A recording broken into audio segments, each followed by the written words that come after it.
Assalamualaikum warahmatullahi wabarakatuh.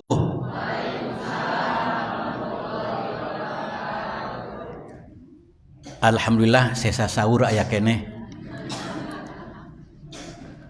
Alhamdulillahilladzi arsala rasulahu bil huda wa dinil haqq liyudhhirahu ala dini kullihi wa kafa billahi shahida.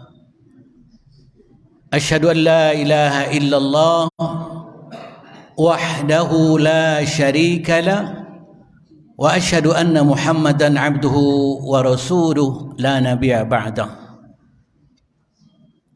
Fa ya ibadallah, usikum wa nafsi bitaqwallahi wa ta'atihi faqad fazal muttaqun. Qala Allah Ta'ala fi muhkami tanzilih, أعوذ بالله من الشيطان الرجيم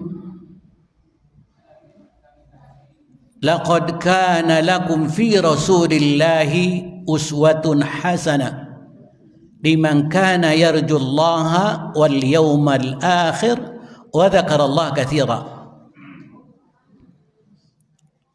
وقال صلى الله عليه وسلم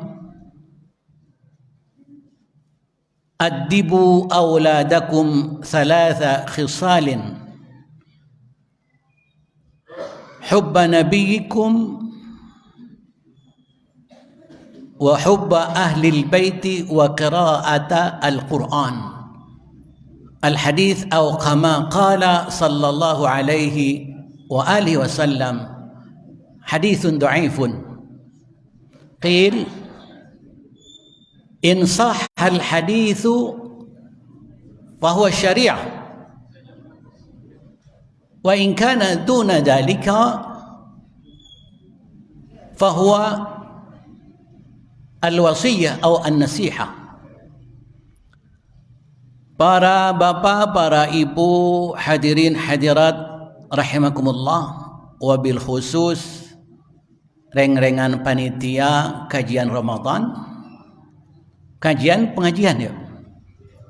Kajian kuliah Ramadan. Duh, umay kuliah rada abot ya sih. Alhamdulillah wa syukurillah dina dangat ayeuna urang sadayana ku Allah dipilih, ku Nuh Maha Agung dipilih, sehingga pilihan ieu ngajankeun urang sadayana aya di maqam. Ia ngarupikeun karunia anu kacida ageungna anu ku urang kedah senantiasa disyukuri. Margi teu sadayana jalmi tiasa rawuh dia tempat. Salawat sinareng salam mugia dilimpahkeun ka panutan urang sadayana habibana wa nabiyana Muhammad sallallahu alaihi wa alihi wasallam. Tehilap ka para kulawargina, ka para sahabatna, para tabi'in atbu tabi'in. Insyaallah dugikeun ka urang selaku umatna anu senantiasa itba kana sunnah Rasulullah sallallahu alaihi wasallam. Para bapak, para ibu, para hadirin rahimakumullah, wabil khusus ketua panitia sihapunten nu kasuhun bilih simkuring teu tiasa maparkeun di pasian judul subhanallah. Itu di luar out of my hand, di luar kemampuan simkuring ya. Apalagi harus menarasikan, menyampaikan sirah nabawiyah ya.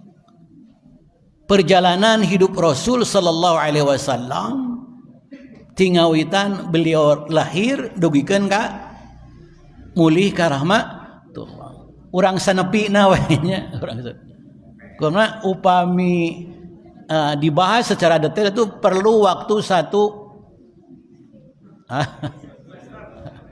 semester ya. Ia malah berlewat sambil meminum. Tekenging minum air bu saya siam memang.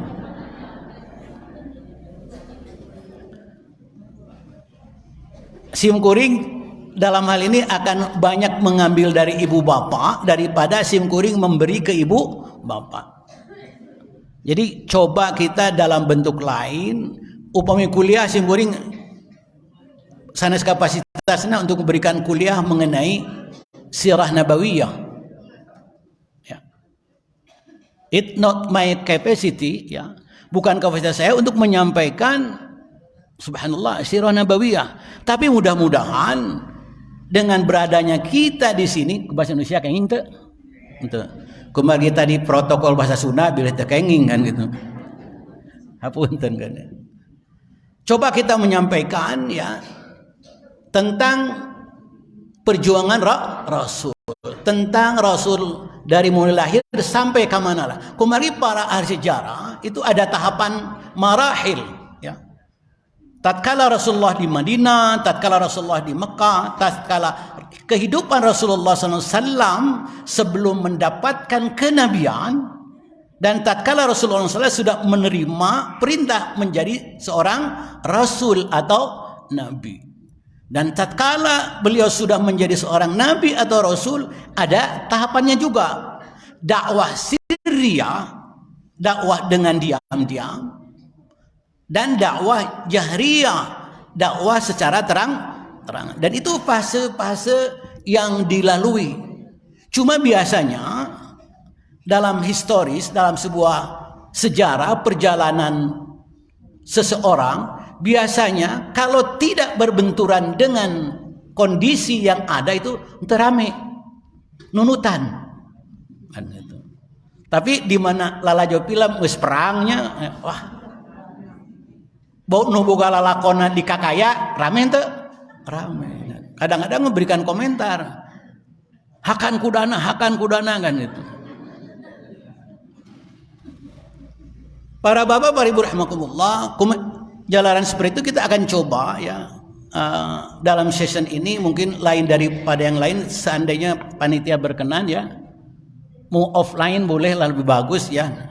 Jadi kita bisa berbagi sama-sama di sini ya. Karena apa? Allah berfirman dalam Al-Qur'an dalam surat Al-Ahzab ayat 21 kalau tidak salah. Laqad kana lakum fi Rasulillahi uswatun hasanah. Atau dalam surat Ali Imran, Qul in kuntum tuhibbunallaha fattabi'uni. Konsekuensi logis daripada fattabi'uni ya, ikutilah aku. Atau laqad kana lakum fi Rasulillahi uswatun hasanah. Uswatun hasanah, tata cara kehidupan yang baik, dan ikutilah cara-cara aku. Mustahil kita mengikuti tanpa mengetahui sejarah perjalanan seseorang. Nah, ayat tadi dalam surat Ali Imran dan surat Al-Ahzab itu menunjukkan bahwa kita, mohon maaf, kalau lihat kepada mana perintah amar itu yaqtadil wujub, berarti kita wajib mempelajari sirah Muhammad sallallahu alaihi wasallam. Ada peribahasa mengatakan tak kenal maka tak cinta, tak kenal maka tak sayang. Nah, untuk itulah, nah kita sebagai seseorang yang berada di sebuah lembaga, di sebuah organisasi namanya Muhammadiyah, tak elok ya, tak indah tatkala kita tidak tahu sepak terjang Muhammadiyah dari sejak Kiai Haji Ahmad Dahlan, dari sejak tahun 1912. Dan kita juga tak baik dan tak pas apabila mengaku sebagai anggota Muhammadiyah, anggota Aisyah, tidak mengenal perjuangan Rasulullah SAW, kan gitu. Malahan dalam mukadimah tadi saya menyampaikan hadisnya saya katakan lemah. Ulama mengatakan apabila hadis ini lemah, jadikanlah ini wasiat ya. Jadilah ini nasihat. Apa nasihatnya itu? Adibu auladakum thalatha khisalin. Didiklah, ajarilah, edukasilah anak-anak kalian dengan 3 ya. Yang pertama adalah hubba nabiyyikum, cinta menyayangi nabi kita, Pak. Nabi kalian. Wa hubba ahli baitihi, dan kita diajarkan, dinasihati untuk mencintai keluarganya Rasul. Makanya Allahumma salli ala Muhammad wa ala ali Muhammad. Terlepas dari perbedaan para ulama menyingkapi apa yang dikatakan Ahlul Bait. Yang ketiga adalah wa qiraatul Qur'ani. Nah, kita dihimbau, diwajibkan mengajarkan kepada generasi kita. Yang ketiga adalah baca Quran. Dari mulai mengenal sosok Rasulullah sallallahu alaihi wasallam, mengenal sosok keluarganya, mengenal Al-Quran, maka tatkala kita mampu mengedukasi generasi kita, kita tidak akan ada istilah lost generation, tidak akan pernah ada generasi yang hilang dalam perjuangan. Kan gitu maksudnya belajar sirah itu kan seperti itu, Pak. Kapungkur nuju di madrasah kan, belajar sirah itu kitabnya naon? Nurul Yakin ya, Nurul Yakin kan. Sekarang ada sirah Nabawiyah yang banyak macam, Ibnu Hisham dan berbagai semacam. Nah, untuk itu Ibu Bapak rahimakumullah, malahan di hadis lain, hadis sahih, ana tarikum fikum tsaqalaini, ya, hadis Rasul itu sahih. Aku tinggalkan untuk kalian dua permasalahan yang berat kalian bawa. Apa yang pertama yang berat itu adalah Quran. Yang pertama adalah Quran. Yang kedua yang berat itu apa? Ahlu baiti. Ahlu baiti. Udzakirukumullah. Aku mengingatkan kepada kalian ahla baiti, keluargaku. Malahan ulama ada yang memahami, ahli tafsir, di dalam surat Asy-Syura kalau tidak salah, qul la as'alukum min ajrin in ajriya illa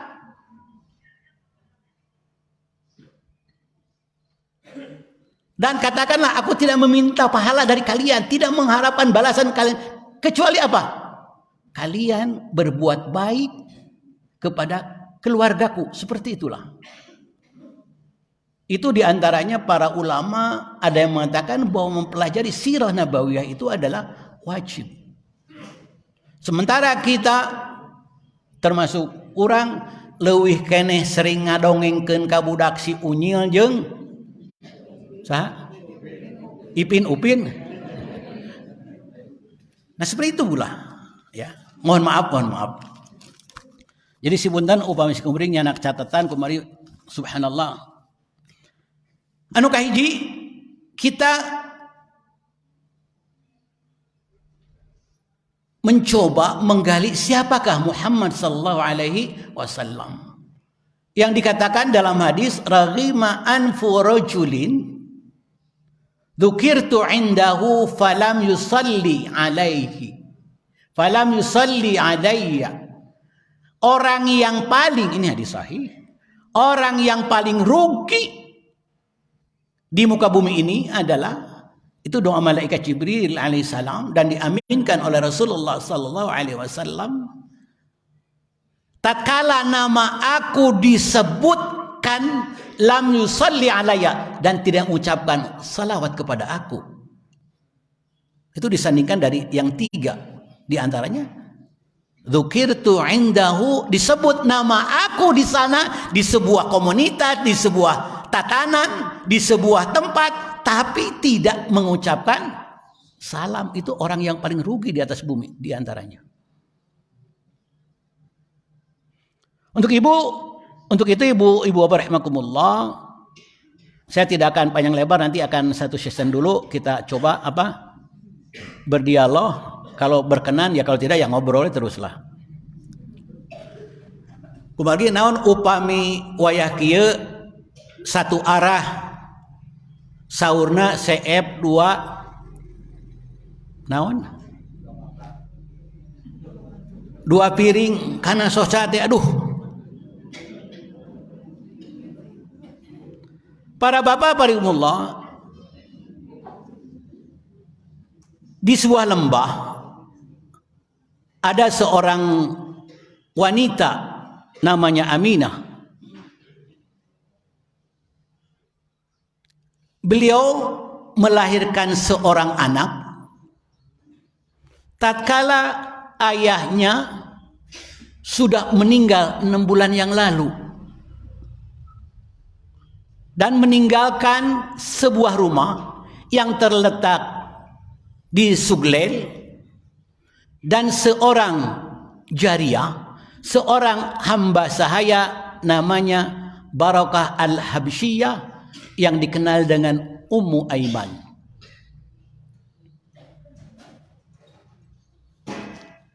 Lahirlah seorang anak atas bantuan seorang wanita namanya Syifa.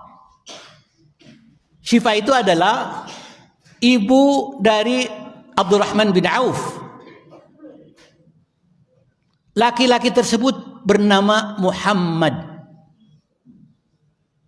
bin Abdullah yang saya katakan tadi sudah meninggal 6 bulan yang lalu di Madinah, di Yathrib, tatkala sedang bersilaturahim kepada keluarganya dari seorang ayah namanya Syaibah yang dikenal oleh kita Abdul Muttalib, ya, Abdul Muttalib. Jadi Muhammad bin Abdullah bin Syaibah atau Abdul Muttalib bin Hashim. Hashim.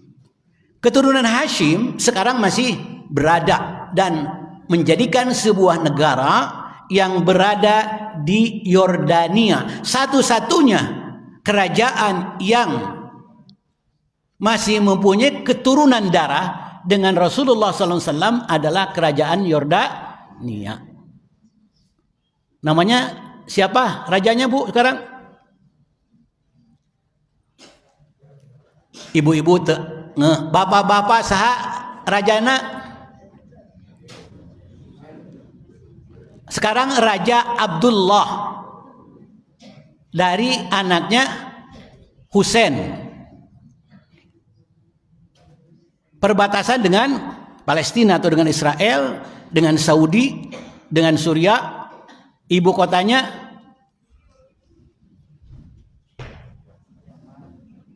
Amman. Amman. Jantan upami ibu bapak hoyong Amman calik di ibu kota Yordan.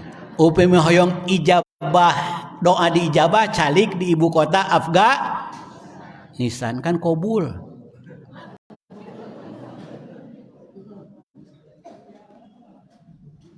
Hashim atau Amr itu nyambung dengan Abdul Manaf atau Al-Mughirah. Dari Al-Mughirah langsung ke Qusay, dari Qusay langsung ke Kilab. Para bapak, para ibu rahimahumullah, dari itulah lahir seorang anak yatim. Saya katakan tadi karena ayahnya 6 bulan yang lalu telah meninggal.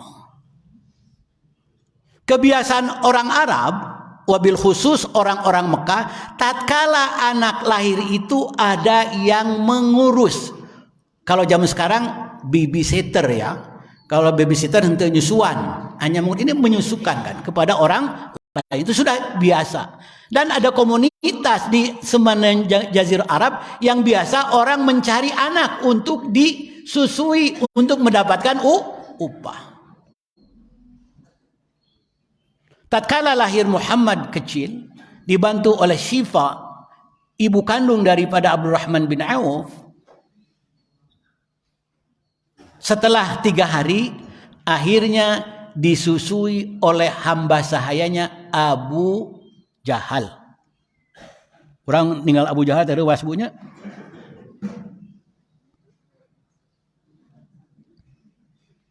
Abu Lahab, apunten, Abu Lahab. Allah berfirman dalam surat Al-Lahab, kan ada tabat yada abi. Nanti kita sambung ceritanya.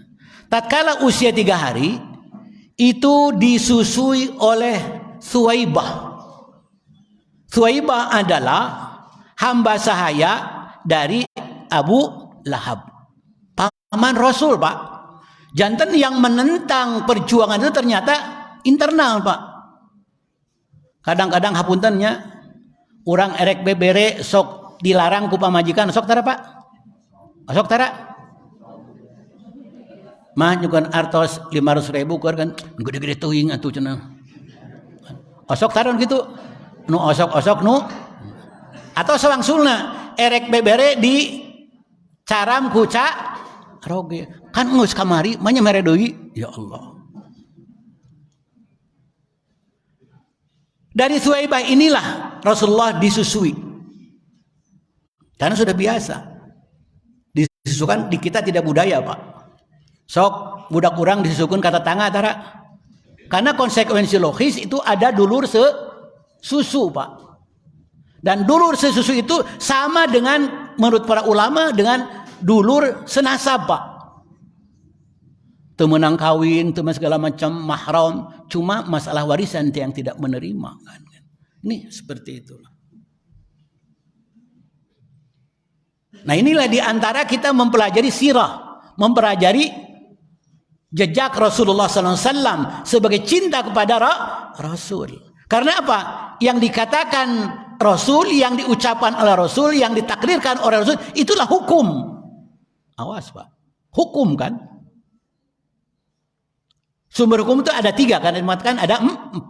Al-Quran, As-Sunnah. Yang dikatakan sunnah itu apa? Qaul, fi'al, takrir, ucapan Rasul, perilaku Rasul, takrir Rasul, itu adalah pijakan hukum. Baru yang ketiga, 4 ijtihad atau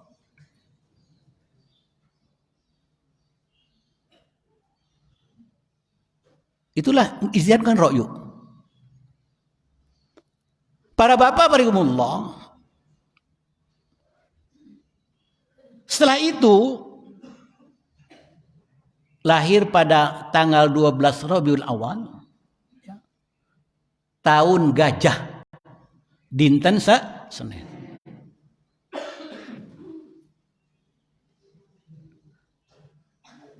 Bertepatan disebutkan di dia ku ahli sejarahnya eta kaping 22 April 571 Masehi. Tuwfiya ngantunkeun balik ke rahmatullah dinten Senin oge. Sasi sami Rabiul Awal. Tahun 11 Hijriah bertepatan dengan disebutkan di dia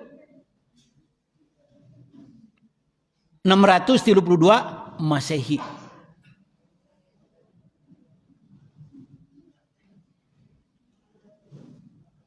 Para bapak parihumullah, satos disusui oleh Thuwaibah, neme disusui ku Halimah Sa'diyah. Halimah Sa'diyah. Sa'ad itu adalah sebuah bani ya, yang ada di Taif dari kabilah Hawazin.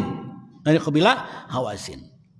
Nah, biasanya tatkala mulai agak besar, anak-anak itu dititipkan ke orang-orang kampung, Pak. Orang-orang kampung. Ke orang-orang yang jauh dari hiruk pikuk. Kenapa? Agar mendapatkan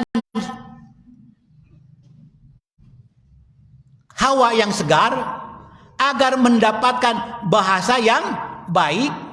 Karena apa? Bahasa Arab itu di kota Mekah dengan di pedalaman beda, Pak.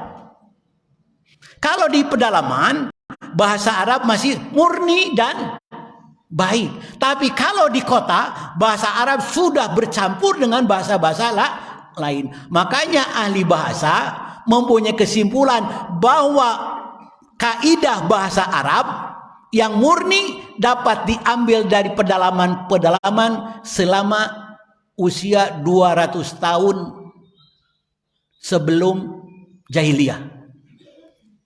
Karena masih murni. Sok anu di karampung caliknya masih bersih, banyak cuaca segar. Tapi anu di kota, wah bahasa nanti karena sudah banyak barata. kancing coplok kan gitu. Pergaulan seperti itu, apalagi di terminal yang senantiasa hiruk pikuk datang dari luar, apalagi kota Mekah yang senantiasa didatangi oleh kafilah-kafilah dari luar Mekah. Para bapak rahimahumullah, dalam sebuah riwayat, orang-orang Taif waktu itu sedang kekeringan makanan.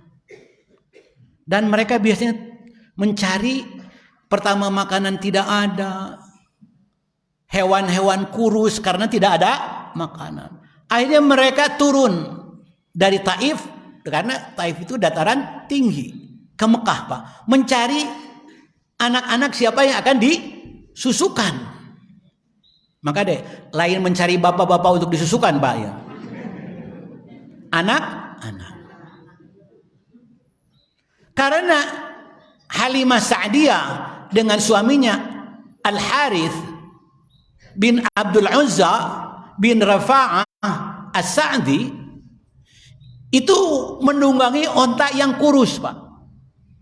Menunggangi onta yang kurus. Tatkala sampai ke Mekah, ketinggalan oleh yang lain. Yang lain ontanya bagus, berangkat geus ti heula ka Garut, mun di urang mah geus meunang budak eukeur disusukeun, geus menang bayaran. Ari ieu da mau ka Mekah, hanya tinggal seorang anak namanya Muhammad sallallahu alaihi wasallam, anak yatim deui.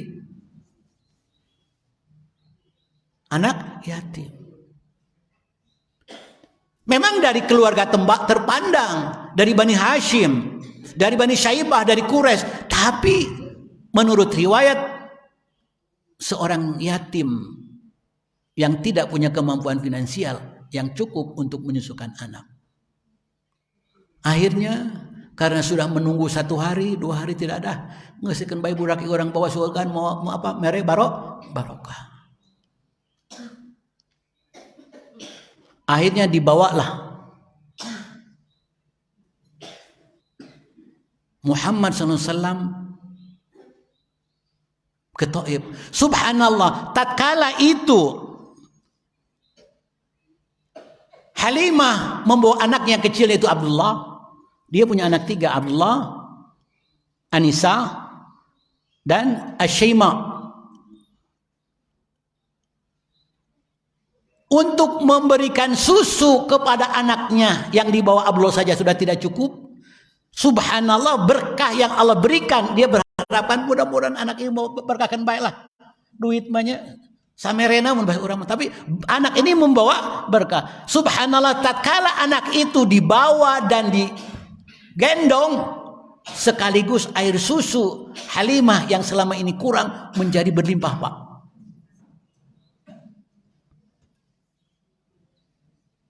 Dan Muhammad SAW mempunyai karakter yang hebat, Pak. Apabila dia minum susu, terhawak, Pak.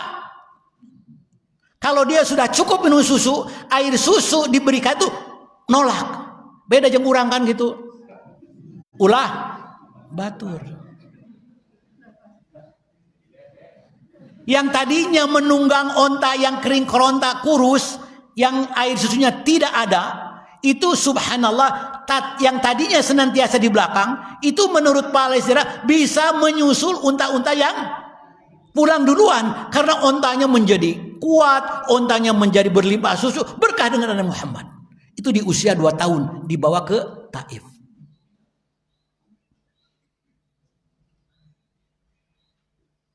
Sesampainya di Taif, penuh dengan berkah, Pak. Akhirnya dengan berlimpahnya air susu unta, air susu kambing yang dipelihara, menjadi orang yang kecukupan di Taif. Halimah Sa'diyah dengan suaminya Al-Harith. Dan orang heran, si ieu cenanya gara-gara mabudak ieu jadi anu berjang urang, pasti si macennya ka Gunung Lawi, ka Gunung Kawung. Bulan puasa ieu teh. Si mah ka pasar Tara caranya. Ini nage beurang, balik nage pangheulana, ari sagala kabutuh dibeli. Pasti si mah ya itu kan gitu orang, Pak. Para bapak barakumullah. Namun selama keberkahan ini ya, sampai usia 4 tahun, Pak, di Wadi Taif. Ada kejadian yang aneh. Yaitu yang pertama adalah syaqqus sadri.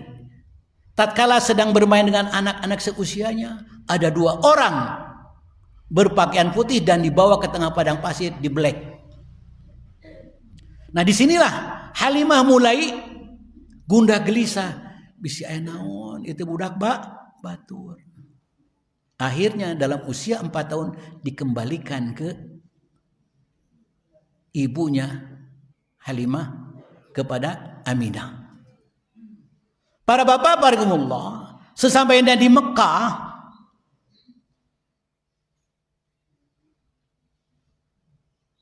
itu pertama ada mengenai syaqqus sadri, dibeleh dadanya. Menurut para ahli sejarah ada yang mengatakan 3 kali, ada yang mengatakan 4 kali. 1 kali tatkala usia 2 tahun di Taif. Kedua kali tatkala usia balik 9 atau 10 tahun. Ketiga kali adalah ketika akan menerima wahyu di usia 40 tahun. Yang keempat adalah ada yang mengatakan tatkala akan Isra Mi'raj pada tahun ke-11 kenabian, atau 620 atau 621. Sesampainya di Mekah, ya, seorang anak lain daripada yang lain, Pak. Akhirnya di usia 6 tahun ibunya mencoba ziarah ke Yathrib, ingin melihat makam suaminya Abdullah tatkala pulang meninggal di kampung Abwa. Dalam usia Rasulullah 6 tahun. Coba, Pak. Di usia 6 tahun sudah yatim piatu.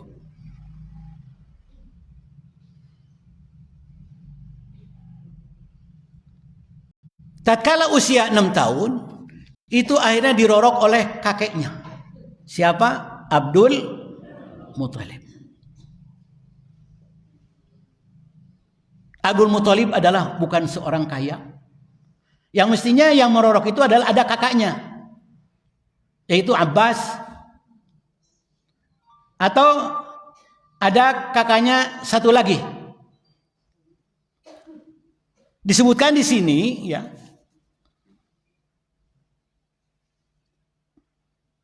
namanya ada yang paling besar adalah Harith bin Abdul Muthalib. Ada lagi Abbas bin Abdul Muthalib. Harith bin Abdul Muthalib ini adalah kakak daripada Abu Talib. Tapi kondisi ekonominya tidak mungkin. Aya anu beunghar nyata Abbas bin Abdul Muthalib. Beunghar secara materi aya, tapi cap jahe. Ngopet. Ku ngopet ini apa? Bani Syaibah dan Bani Hashim itu diberi oleh masyarakat Quraisy mengelola jemaah haji, Pak. Untuk memberikan minum, untuk memberikan makanan. Karena Abbas ini adalah ngopet, ya. Akhirnya tidak boleh mengelola makanan, hanya cai unggul, cai jam-jam. Sebab cai jam-jam teu kudu dibeli, Pak. Kan gitu. Akhirnya Muhammad SAW di usia 6 tahun setelah ibunya meninggal, Aminah dirorok oleh kakeknya Abdul Muthalib.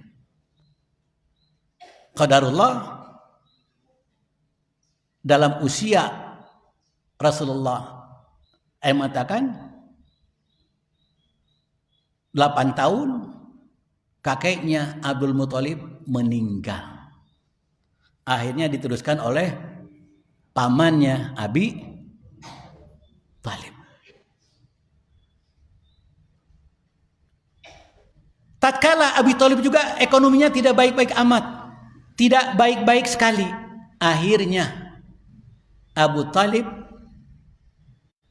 mencoba jualan dagang ke Syam.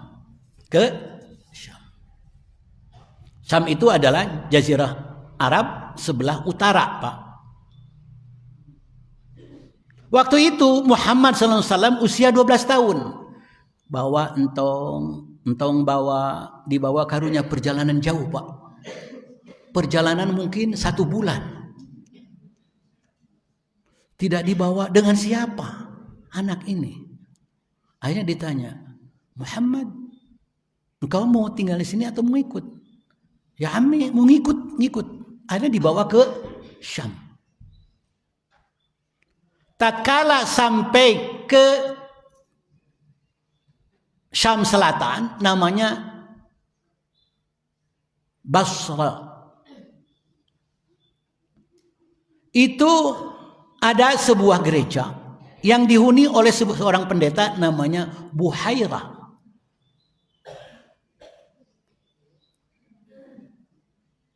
Nah, Buhairah ini seorang qari yang membaca sejarah kitab Injil, kitab Taurat, kitab Zabur dia baca. Bahwa dalam kitab-kitab itu mengatakan bahwa akan datang seorang Sayyidul Anbiya, penghulu para nabi akhir zaman yang lahir dan datang dari jazirah Arab. Makanya setiap ada kabilah yang datang melewati Basra, dia senantiasa melihat-lihat. Takut ada yang bawa anak, takut ada yang bawa anak usia sebagai seorang nabi.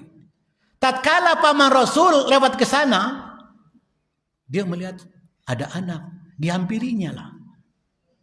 Tatkala dihampiri, dijamu, beri makanan segala macam. Situ sebenarnya seperti itu. Setelah dijamu, dilihatlah tanda yang ada di pundaknya. Subhanallah, ini seorang nabi, calon seorang nabi. Apabila ini terus perjalanan diteruskan ke Syam dan ketahuan oleh orang-orang Romawi dan ketahuan oleh orang Yahudi, pasti dibunuh, pasti dianiaya. Akhirnya bertanyalah Buhairah kepada pamannya Abi Talib, wahai Abi Talib, ini siapa? Ini siapa? Ini siapa? Kata Abi Talib mengatakan, ini anak saya. Ini anak saya. Tatkala mengatakan ini anak saya, rahib itu berkatakan, sebenarnya anak ini ayahnya sudah meninggal. Mestinya sudah meninggal. Berkata begitu kepada pamannya. Wahai Abu Talib, mestinya anak ini ayahnya sudah meninggal. Kata Ibu Talib, memang benar ini bukan anak saya, tapi ini adalah keponakan saya. Kalau kau berkenan, tidak usah kau teruskan ke Syam. Balik lagi ke Mekah. Balik lagi. Karena takut ada yang menganiaya. Ditanya, dari mana engkau tahu bahwa ini keturunan Nabi? Calon Nabi akhir zaman. Aku baca di kitab Taurat, aku baca di kitab Injil. Setiap ada kafilah dari Mekah,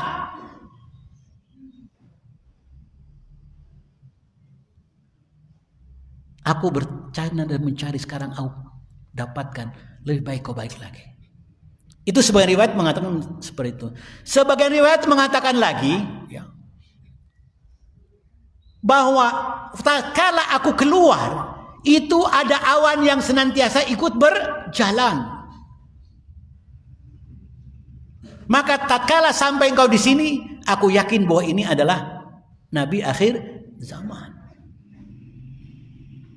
Sebagian riwayat mengatakan lagi, tatkala sampai di Aqabah, Aqabah itu perbatasan Saudi dengan dengan Yordania.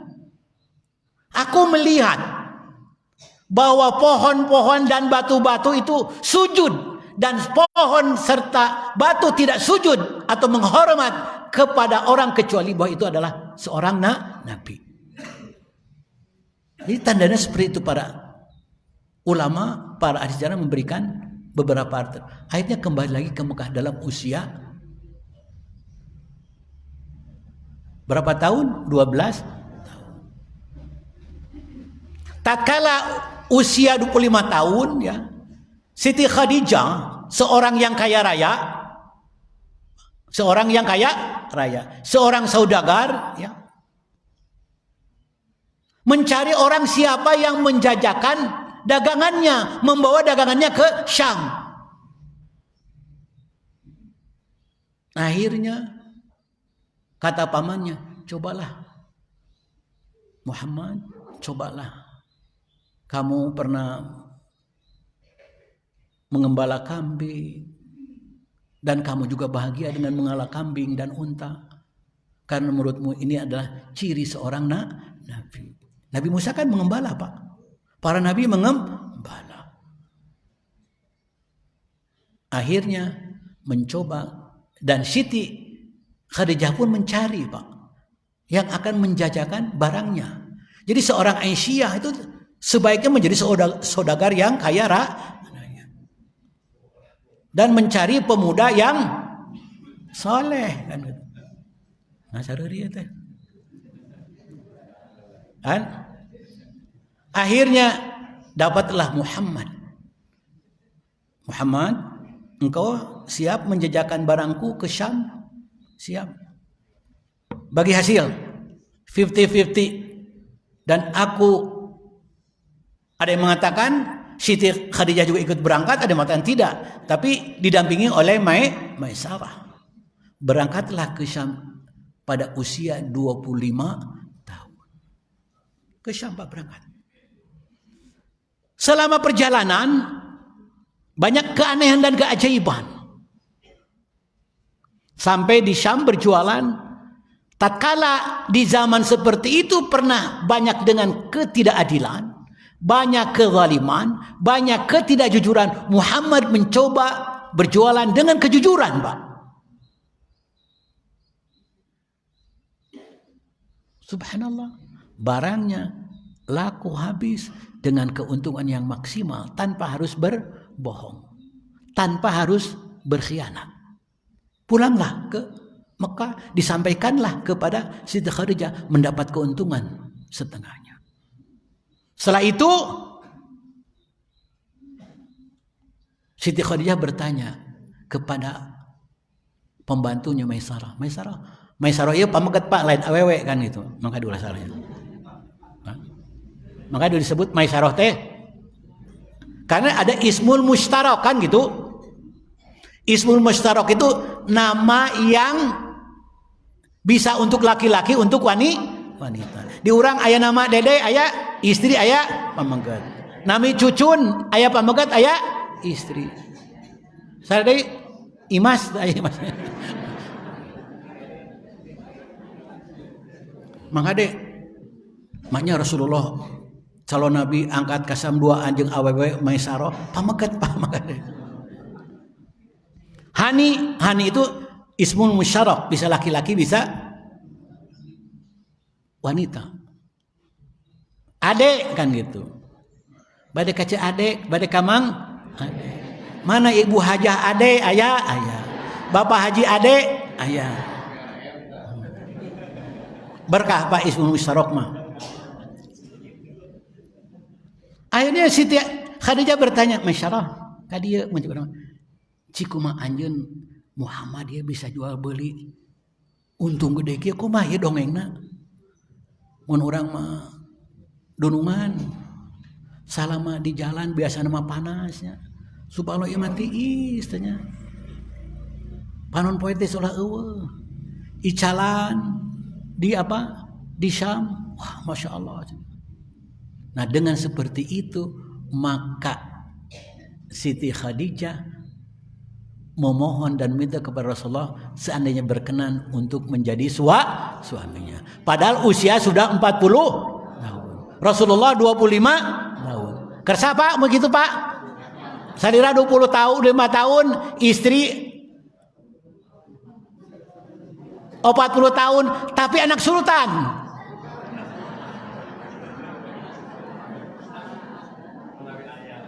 Ulawaka atoh. Dan Siti Khadijah juga punya selera dan punya pertimbangan. Ada yang sok korek ngari ribu sama karnaon.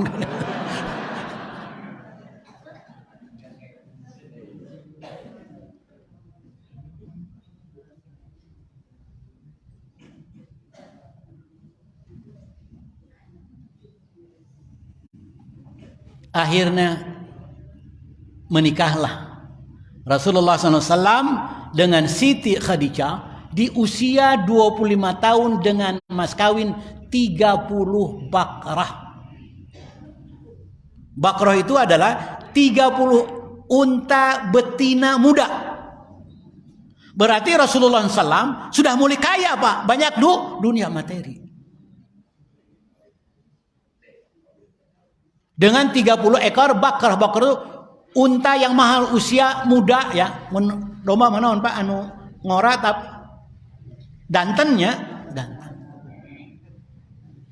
Tatkala itu Rasulullah usia 25 tahun dan Siti Khadijah usia 40 tahun. Qadarullah menurut teori medis usia 40 tahun adalah usia yang riskan untuk mendapatkan anak sampai sekarang. Tapi dengan menikah kepada Siti Khadijah berkah Rasulullah punya anak 6.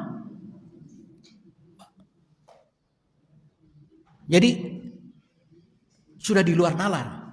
Makanya simkuring waktu pun anak nuju dikandung anu kagenep tinu sepuh dan ngora mah teu boga kan gitu. Ini suraruas we menanti jawaban kan. Di sana ke dokter kandungan. Diceraikan, Pak. Pak nggak tahu usia seperti ini sudah riskan karena 40 tahun lebih.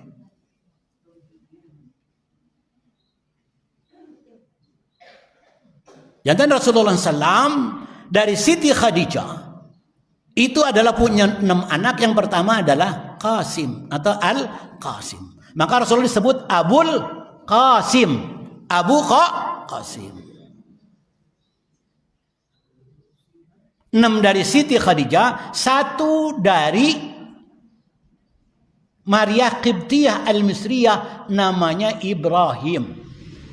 Jadi Rasulullah SAW ada yang mengatakan punya istri 11 dan 1 orang jariah. Dari 11 itu hanya dapat anak 6 dari istri yang pertama Siti Khadijah binti Khuwailid. Dan punya anak 6, yang ketujuh laki-laki adalah Ibrahim dari Maria Qibtiyah Al-Misriyah, hadiah dari kerajaan Qibti yang di Mesir.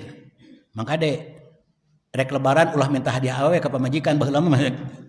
Zaman dulu kan begitu, Pak. Hadiah itu adalah dengan cara memberikan hamba sahaya.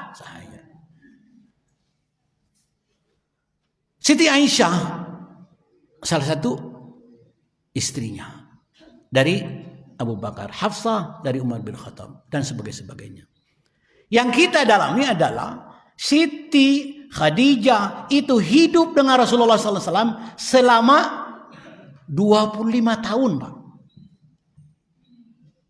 15 tahun sebelum kenabian dan 10 tahun setelah kenabian.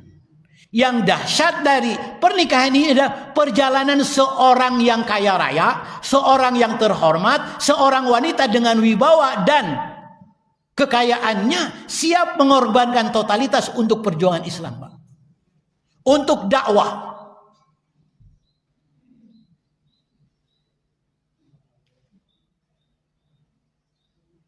Kita mana, Pak? Malahan memang ada peribahasa keberhasilan seorang lelaki tidak terlepas dari seorang wanita yang cemerlang di belakangnya.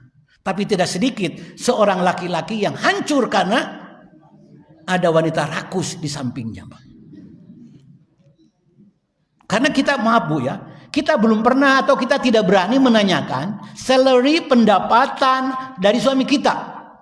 Kita tahu jabatan suami, kita tahu kinerja suami. Tatkala suami memberikan dan membawa materi yang diraut, yang dinilai jauh dari kewajaran, jauh dari semestinya, pernah kita menanyakan atau kita mengatakan, "Kang, punten abdi mah jeung barudak teu redu, teu ridho, teu ikhlas lamun dipasieun barang haram." Kantos teu? Atos Ibu? Anu puku mah haripeut we kan itu. Tapi istri dia mah henteu Pak henteu. ulasian Bu.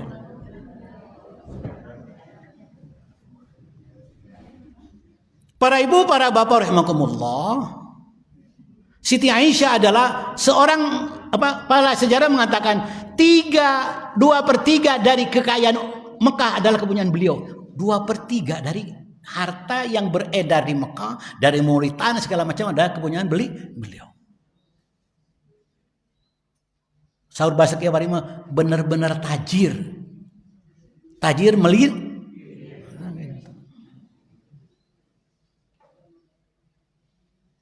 Tapi tatkala meninggal, apa menurut ahli sejarah? Bajunya memakai baju yang sudah lusuh dan tidak kurang dari 83 jahitan. Tatkala meninggal, dia tidak punya kain kafan untuk dipakai. Makanya tatkala akan meninggal, tidak berani mengatakan suamiku tidak.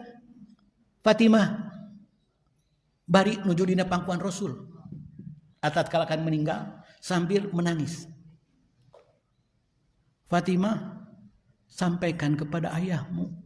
Coba Bu. Padi Rasulullah sedang memangku. Sampaikan kepada ayahmu, aku tidak mampu mengatakannya. Seandainya kau berkenan,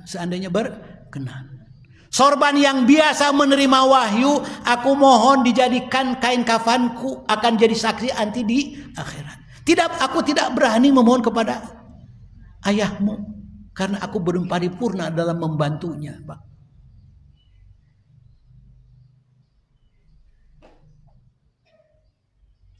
Nabi Muhammad menangis, Pak, tatkala mendapatkan. Tatkala akan meninggal Siti Khadijah itu menangis, Pak. Menangis apa? Karena merasa belum maksimal membantu dakwah Muhammad SAW. Rasulullah berkata tatkala menangis, wahai istriku, wahai Khadijah, kau menangis karena kau merasa menyesal mempunyai suami seorang Muhammad yang telah menjadikan engkau yang kaya raya menjadi seperti ini. Engkau menyesali. Apa kata seorang Khadijah? Ya Rasulullah, bukan itu aku menangis. Tapi aku menangis karena seandainya aku punya kekayaan akan kuhabiskan lagi. Yang aku tangisi adalah perjuanganmu masih panjang. Perjuanganmu masih panjang. Sementara umurku sudah mendekati ajal. Seandainya engkau akan menyeberangi lautan, seandainya engkau akan menyeberangi air yang luas, engkau tidak mendapatkan sarana dan prasarana, apalagi uang untuk menyeberang. Jika kau berkenan, galilah kuburanku. Jadikanlah tulang belulangku untuk menjadi sarana menyeberang ke tempat tujuan untuk dakwah. Coba. Makanya Kiai Ahmad Dahlan, ya, tatkala akan berdakwah, anaknya sakit. Cik, lamun orang ditinggalkan, dakwah tinggalkan budak, Bu. Hantam me dakwah, naon? Teputang tebering bucik atuh aya euihna budak gering matong init. Peberian budak keur sehat, yang budak gering masih init we. Neangan naon kan gitu sebagian orang. Tapi kieu jalan apa? Tatkala anaknya sedang sakit, dia akan waktu dah berangkat dakwah. Karena dengan tidak berdakwah tidak akan menjadikan dia sembuh. Itulah seorang pejuang Aisyah seperti itu. Malah Kang, Ken, putra mah aya abdi, aya Allah, akama, reg-reg itu dakwah kan gitu. Nah, sareuri teh. Kitu henteu, Bu? Kitu, Pak, ku Ibu? Nah, okay. Nah, para bapak rahimahullah ya. Tatkala usia 25 tahun pun Rasulullah terjadi renovasi Ka'bah. Renovasi Ka'bah. Waktu itu menurut sebagian ahli sejarah, 5 tahun sebelumnya terjadi apa? Banjir bandang yang merusak konstruksi bangunan Ka'bah, sudah mulai melepuh. Akhirnya orang-orang Quraisy inisiatif untuk merenovasi Ka'bah. Tapi sieun itu apa? Sieun anu kan gitu. Apalagi dengan kejahiliannya. Akhirnya ada seorang tokoh kaum yaitu Al-Walid bin Al-Mughirah. Nah, aranjeun beteng Ka'bah ada keruntuh, bahaya ya. Malah dalam riwayat di Ka'bah itu ada seekor ular, Bu, yang senantiasa mengeluarkan lidahnya dan mengangkat mulutnya tatkala ada orang ke Ka'bah. Qadarullah, menurut ahli riwayat, datanglah burung dan itu diambil oleh terbang. Itu menunjukkan bahwa Allah ngijinan ngarehab Ka'bah. Tapi sieun aya naon kan gitu, orang boga sieun, angker, sangar. Banyak misteri kan seperti itu. Akhirnya Al-Walid bin Mughirah memberanikan diri ngabongkar salah satu sudut Ka'bah. Yang lain tidak berani. Ngadaguan heula si Mughirah. Isuk modar moal namanya. Lamun isuk pae tong diteruskeun. Ternyata besoknya Al-Mughirah itu masih belegar, masih sehat walafiat. Barulah orang-orang Quraisy merehab menghancurkan Ka'bah. Karena dahulu Ka'bah itu adalah pintunya masih sejajar dengan tanah. Akhirnya direnovasi tegal usia Rasulullah 25 tahun. Dan kebetulan waktu itu ada saudagar yang dari Romawi bersandar, ada kapal bersandar di Jeddah. Dan direhablah Ka'bah itu dan ditinggikanlah pintu Ka'bah menjadi 2 meter. Dan tatkala akan mengembalikan Hajar Aswad kepada tempatnya di posisi kurang lebih 1 meter lebih, 1 meter 10 atau 1 meter 20, ribut pas ya kabeh pada hayang. Karena mengembalikan Hajar Aswad kepada tempatnya adalah kemuliaan, mempunyai status sosial di internal mereka. Paciweuh ribut ieu hayang kan gitu. Mimiti ngabangun pada marunur kan Pak. Sieun katempuhan, sieun teu beres kan gitu. Sieun kudu mayar hutang panitia teh kan. Pas tinggal erek beres mah apa boro. Sadayana mengatakan abdi ge ngiringan kan gitu. Merasa ikut andil. Tapi itulah kebaikan seperti itu, Pak. Akhirnya Al-Mughirah berpendapat, lah geus kita ngaribut mun bahasa urang mah. Geus aya mah sa anu pangheulana asup ka Masjidil Haram eta anu minakeun batu Hajar Aswad. Ari Hajar Aswad warnana kumaha, Bu? Han? Hideung, nya aswad teh hideung. Ada yang mengatakan aslinya putih. Karena dengan dosa-dosa manusia akhirnya menjadi hitam kelam. Allahu a'lam. Kita lanjut. Para bapak, para ibu, ini masih belum peperangan, Bu. Belum menerima wahyu ini nanti. Jadi masih datar ya. 6:30. Para bapak, para ibu Allah, akhirnya Rasulullah masuk yang pertama. Dan semua ridha, semua menerima Muhammad menjadi juru penyelamat untuk menempatkan Hajar Aswad pada tempatnya. Tapi seorang Muhammad tidak pernah egois, tidak pernah mementingkan diri sendiri, tapi bagaimana kesatuan dan persatuan umat orang-orang jahiliyah waktu itu. Waktu itu ada 4 suku yang menguasai Masjidil Haram. Akhirnya Rasulullah mengambil sorbannya, ditaruhlah sorban di atas sorban itu Hajar Aswad. Setiap kabilah memegang ujung dari sorban itu. Sorban akhirnya dipakai ke sodakoh. Ya, jadi lamun urang erek barang menta mawa sorban. Ngan untung malah sorban ayeuna nya. Panita teh di sorban. Ayeuna mah karekening terbaik. Para bapak bergumullah, ada riwayat mengatakan, tatkala sudah berada di depan Ka'bah, Rasul mengatakan, Muhammad mengatakan, yang memindahkan batu Hajar Aswad adalah ke tempatnya bagaimana batu itu mendekat kepada seorang.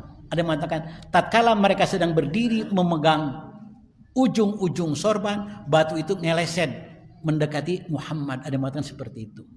Akhirnya diambillah batu itu dan ditaruhlah di tempatnya, maka di saat itulah disebut Muhammad sallallahu alaihi wasallam al-amin.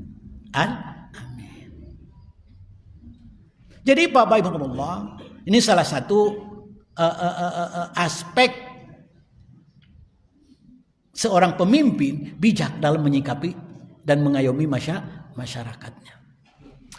Bapak Ibu Allah, akhirnya di usia 40 tahun Rasulullah SAW menerima wahyu di Gua Hira, karena Rasulullah mempunyai kebiasaan tatkala melihat keadaan umat seperti itu, tatkala masyarakat jahiliyah begitu jauh daripada ajaran agama Hanifiyah, karena yang dianut oleh para gegedean yang saleh itu adalah agama Hanifiyah, Hanifah Muslimah, yaitu agama Nabi Ibrahim alaihi salam.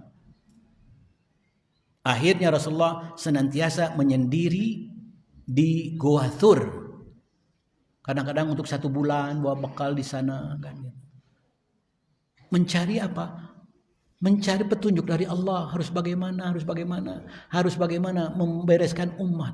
Jadi kami mohon pemimpin-pemimpin kita cobalah banyak menyendiri, berkomunikasi, berkonsultasi dengan Sang Khalik, bagaimana menyelesaikan bangsa dan masyarakat, Pak.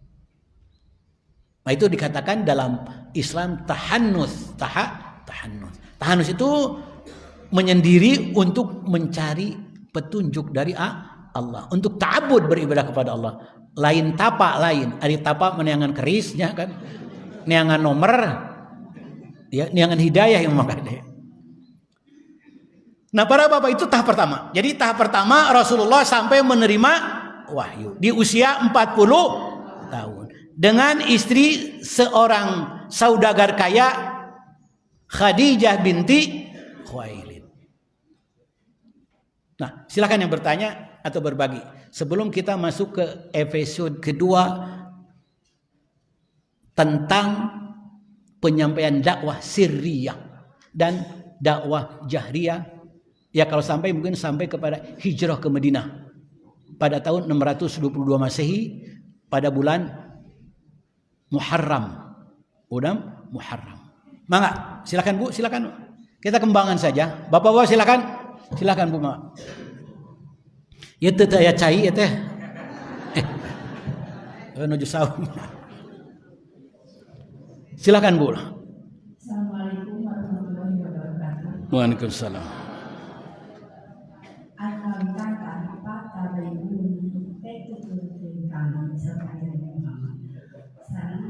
Hadis ucapan Nabi misalnya perilaku Nabi itu kalau wajib anu pada ditaruhkan ayo rendah-rendah anu di mukadimah sok di tempatkan tangan patuh melaksanakan jejak langkah Nabi.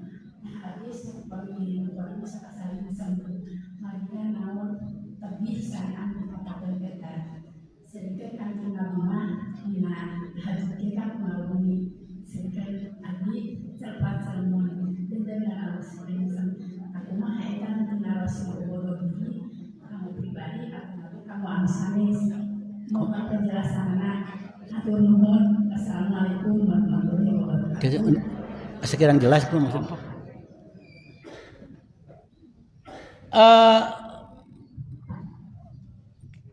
Bisa sekiranya jelas punten dilepat sok ya. Biasanya di nama mukadimah mengungkapkan tentang jejak langkah Ya, gitu. Itu tadi ngaras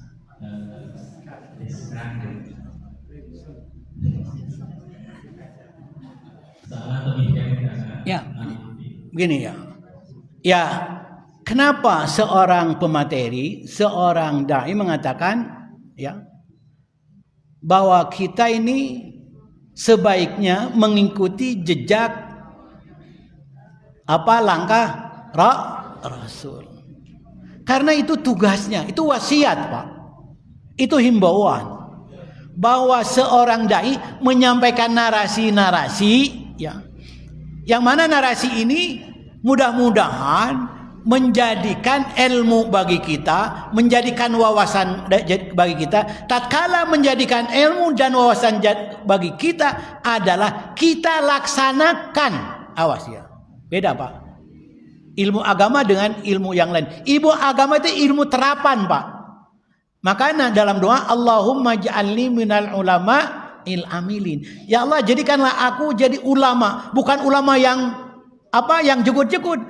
Dalam artian tatkala kita mendapatkan sedikit ilmu kita laksanakan. Tatkala kita menambah ilmu laksanakan. Bukan ilmu agama ditumpuk-tumpuk tapi tidak pernah dilaksanakan.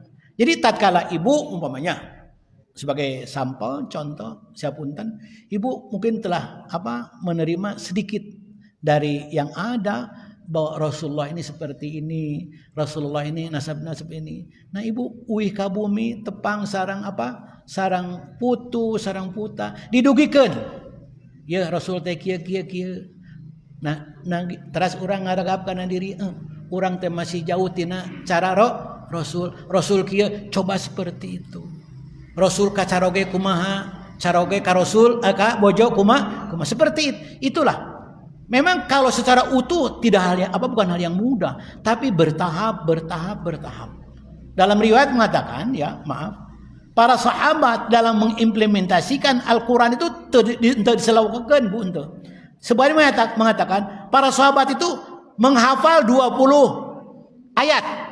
Setelah menghafal 20 ayat, memahami.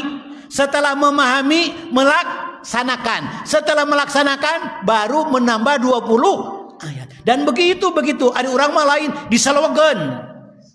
Akhirnya buntut teu diamalkeun, hulu tinggalin. Itu kalau lihat cara para sahabat melaksanakan aturan Allah. Dalam Al-Qur'an seperti itu, mereka menghafal Al-Qur'an 20 ayat, memahaminya secara detail, secara jelas, setelah hafal dilaksanakan baru nambah lagi. Nah, kita sekarang ini ilmu itu mudah didapat, tapi susah diamalkan. Coba di medsos, di grup, liar teu dibaca hapus. Erek dibaca grup erek dihapus grup teu bisa. Da kada invite perorangan, grup nggak bisa kan? Diblokir ayeuna. Ilmunya banyak Pak, tapi kita tidak sempat baca. Maca wae teu sempet komo.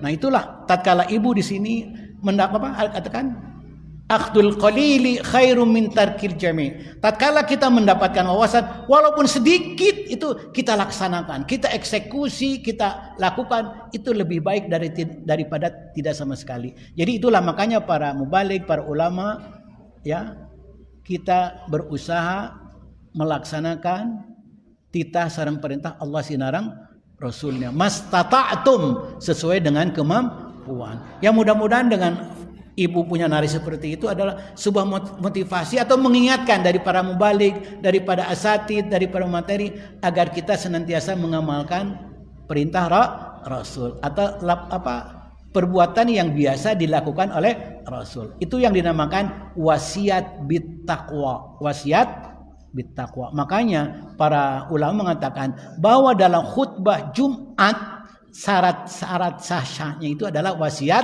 takwa. Ya ayyuhalladzina amanu taqullaha haqqa tuqatih wa la tamutunna illa wa antum muslimun. Usikum wa nafsi bittaqwallah. Aku mewasiatkan kepada diri aku sendiri dan kepada yang lain ketakwaan.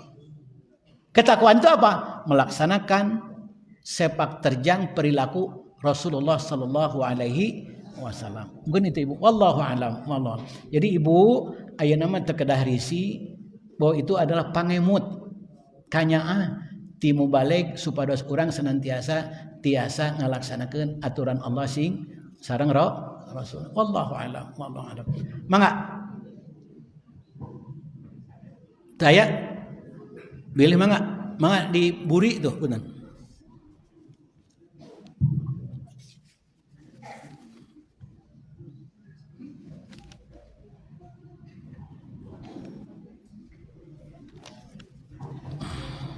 Bismillah, Assalamualaikum warahmatullahi wabarakatuh. Atur Pak Kiai, yang paling utama saya rindu kalau Pak Muhammad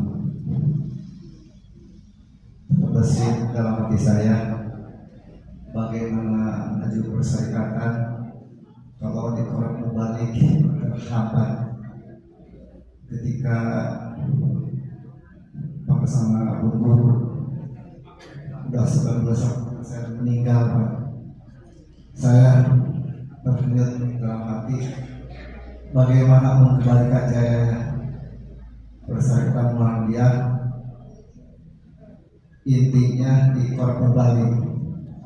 Sekarang sangat subhanallah ya putus gak ada kegiatan Mubalik atau Mubalik.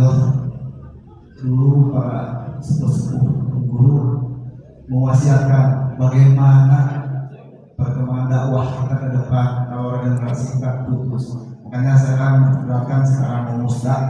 Mudah-mudahan Koran Mubalik dibangkitkan dan kita semangat di ranting-ranting utamanya.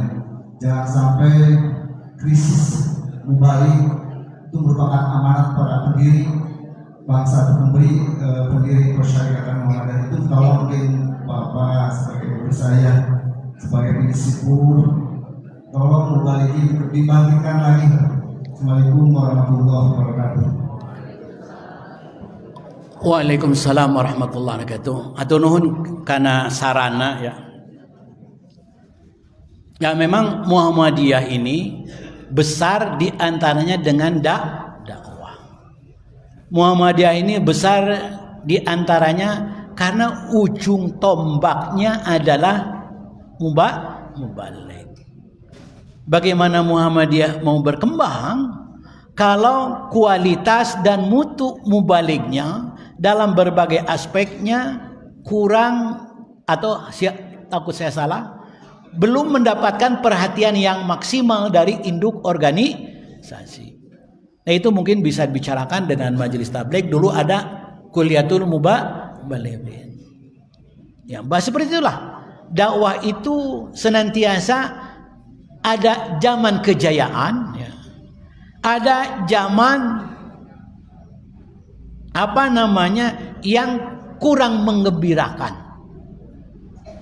Nah ini mungkin terima kasih konsepnya dan sarannya, mungkin itu bukan kewenangan saya, itu adalah kewenangan dari pimpinan cabang yang bisa dikoordinir dan dimanage dengan beberapa sponsorship ya. Itu bagus sekali. Saya juga sudah rindu ya, dengan dengan adanya Koran Mubalik ya. Dulu saya juga pernah. Dan yang kedua mungkin ini hanya curhat saja ya. Boleh curhat Bu? Naon beri curhat naonnya? Ya, tapi pilih kirang raos kadanguna simpuri moal curhat lah. Ya mungkin terima kasih sarannya. Maka Pak, satu lagi pertanyaan sebelum saya memasuki materi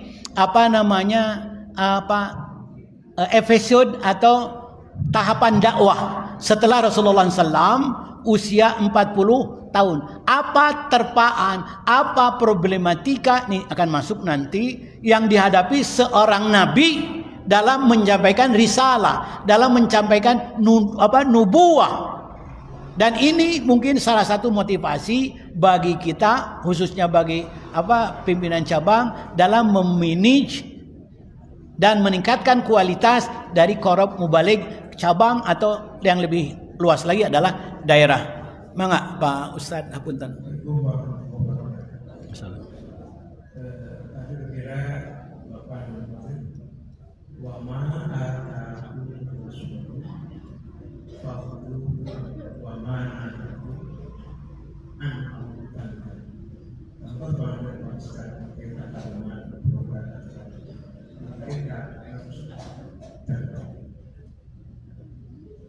Dirasalarupi aspek kehidupan pada mungkin akhir. Mana mudah-mudahan mampu diperjelas mengatur. Atur nuhun Pak Ustaz. Muhammadiyah, tolong berdiri. Muhammadiyah didirikan oleh sesepuh kita Kiai Haji Ahmad Dahlan pada tahun 1912. Itulah diantaranya untuk mengimplementasikan wa ma atakumur rasulu fakhudhuhu wa ma nahakum anhu fantahu, kan seperti itu. Di antara sini adalah konsep al-ma'un, kan gitu. Itu konsep al-ma'un. Tapi dalam implementasi di lapangan tidak semudah tidak semudah membalikan tangan. Karena apa? Banyak, dalam tanda kutip, lepat, tidak sedikit orang-orang yang mengaku Islam, atau masih ada orang yang mengaku Muhammadiyah atau Muhammadiyah menghambat implementasi seperti ini, Pak. Karena itu adalah karakteristik daripada dakwah, itu ada ada kelompok yang akan menolak, ada kelompok yang menghalangi ya berjalannya dakwah. Dan itu senina, Pak. Senina.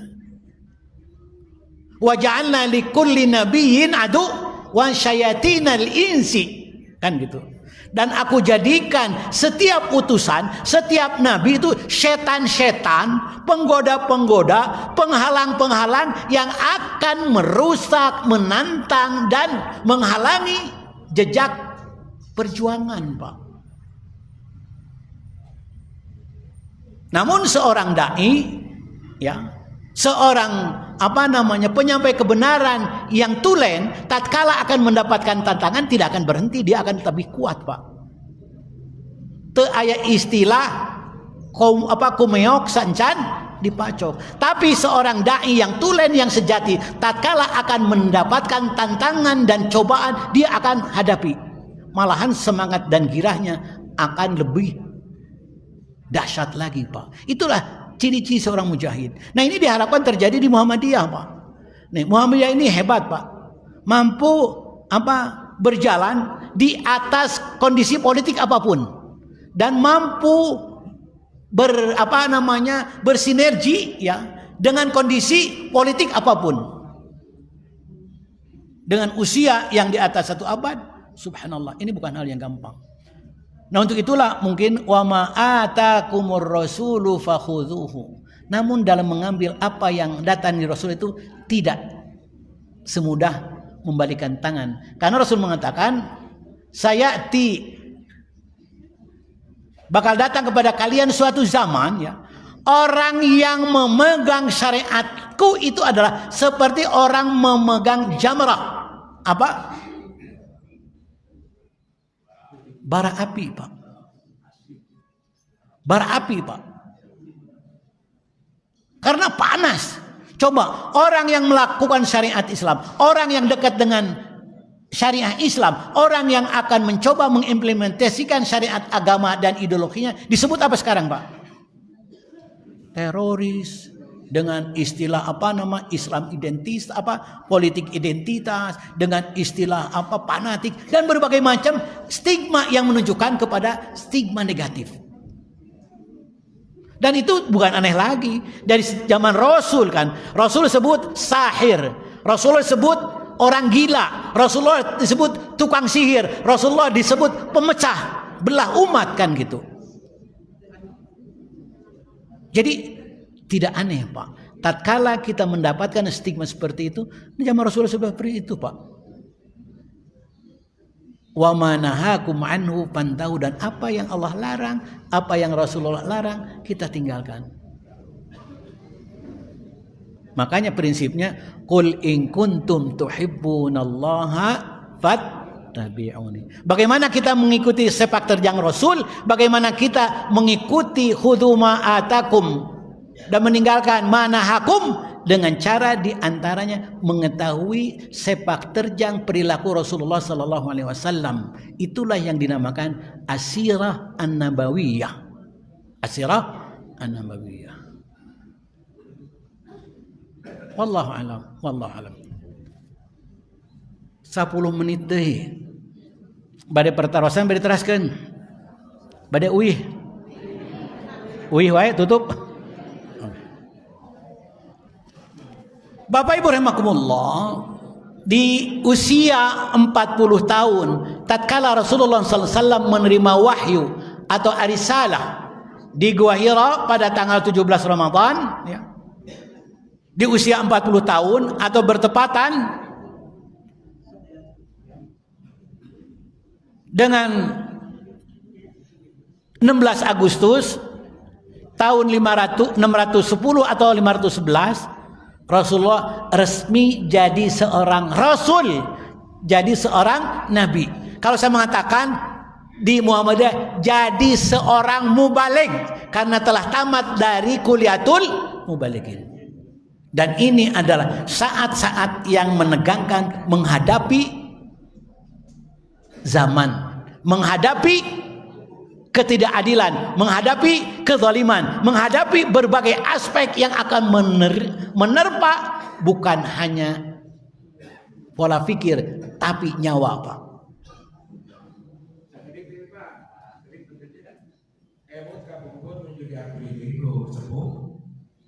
Setiap anggota Muhammadiyah mereka sudah di-backup menjadi terpadu.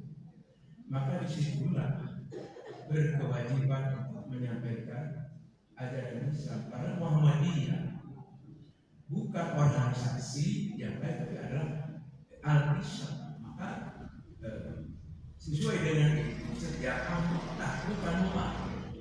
Maka mubaligh itu adalah setiap anggota memiliki misi dan visi menjadi mubaligh, menyampaikan al-Islam. Kok kenapa kalau di Muhammadiyah selalu berorientasi tujuan kepada mubaligh saja? Nah, makanya kita akan masuk ke dalam nanti al-bai'atul aqabah ula, al-bai'ah aqabah tsaniyah. Dari sana baru masuk ke dalam apa? Sahifah al-muqatta'ah. Dari saja muqatta'ah masuk ke wafat paman Rasul, wafat Siti Khadijah, hijrah Habasyah, ula hijrah Habasyah tsaniyah. Ini masih siap. Wios duin ke jam 8, Bu. Wios Ibu duin jam 8, Abi jam 8. Para bapak rahimahullah, Allah berfirman dalam Al-Quran, ya ayyuhal muddathir qum fa'andir.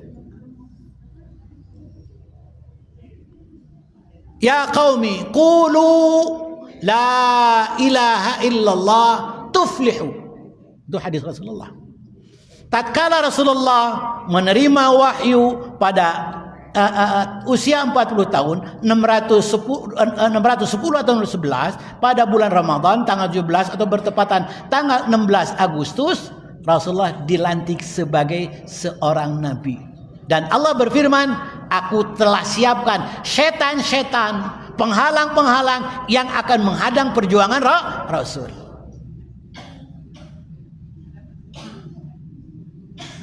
Di sini adalah tatkala kita mengatakan punya kartu Muhammadiyah, punya kartu Aisyah, baca di dalam kartu itu apa? Ibu, anu tos gaduh kartu acan Ibu Aisyah. Nu atos atau nu acan. Bapak atos di aos teh dina kartu Muhammadiyah Pak, kartu anggota. Nu kapung kurma ya, kartu anggota teh sedikit Pak tah, sedikit. Sim kuring nu sakieu keneh Pak. Dilepet aya bismillah, aya syahadat, aya ikrar. Jantan sim kuring anggotana masih anggota jadul. Dan memang geus jadul, Pak. Jadi dibaca subhanallah. Ini saya bilang beat nih. Beat. Cuma beatnya tidak di depan umum. Nah, tatkala ibu bapak menjadi anggota Muhammadiyah, menjadi anggota Aisyah, itu bapak sudah masuk ke dalam sistem amar ma'ruf nahi mungkar. Dan ma'ruf nahi mungkar ini bukan hanya ya kewajiban majelis tabligh saja, qara pembalik saja, tapi balighu anni walau ayah. Makanya sistem dakwah itu ada dua, ada qauliyah ya. Ada haliyah. ibu berperilaku baik, bapak berperilaku baik, bapak ibu mencoba mengimplementasikan ajaran Allah dan Rasulnya secara individu dalam keseharian, itu dakwah. Si iya macenanya hapunten ku Allah di pasian kakirangan tetiasanya nyerios bahasa orang nama pegonya, tapi Allah subhanallah sadi dintenan teh pikayung yuneun, sadi dintenan teh aon anu pidamel pi karesepen, itu dakwah Pak, halia implementatif. Tapi ada orang yang Allah berikan kemampuan dakwah dengan lisan, nah itulah qarab mubaligh. Dan Allah masih punya memberikan kelebihan. Dia ceramah upami piperang kapayun can nyarios huntung di aradu Pak, pala ketrok kan itu. Tapi di mana nyawad bang, nah, pun ayat seperti itu. Tapi dia perilaku keseharian biasa. Tapi dia mempunyai kemampuan menulis Pak, menulis. Nah dia dakwah dengan tulisan, dia dakwah dengan kata-kata, itu dakwah juga. Jadi bentuk dakwah itu banyak. Cuma yang lebih banyak dia untuk lebih mengena kepada sasaran dengan terarah, terukur, maka dibuatlah sebuah lembaga namanya Majelis Tabligh. Dan seorang majelis tabligh itu adalah ada kriteriana. Ulah ieu mah ari dina podium singa podium, ari kaluar tina podium tukang adu hayam kan upamina. Tidak seperti itu, Pak.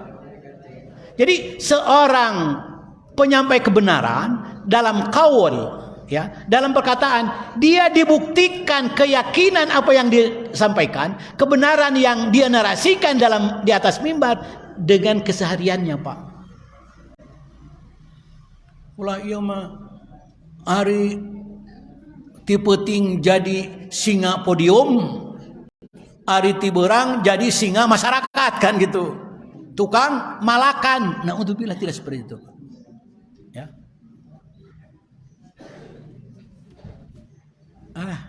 Sudah waktunya habis. Lebih baik turun sendiri daripada diturunkan. Karena kalau diturunkan tidak enak rasanya, Bu. Baik karena tidak punya kemampuan atau karena masa jabatan sudah tidak perlu diperpanjang, karena jabatan itu hina kan. Jabatan itu hina. Illa man akhadha bihaqqiha, kecuali yang mengambil amanah dengan haknya. Innahu khizyu wa nadamah, bahwa jabatan itu adalah hina dan akan mendapatkan penyesalan. Wallahu a'lam. Mungkin hanya ibu, bapak hanya itu yang bisa sampaikan. Dan mohon maaf, itu jauh dari harapan ibu bapak atau harapan panitia. Ya pertama pada dasarnya bukan masalah waktu, ada keterbatasan yang kami miliki. Ini baru satu marhalah, satu session ya.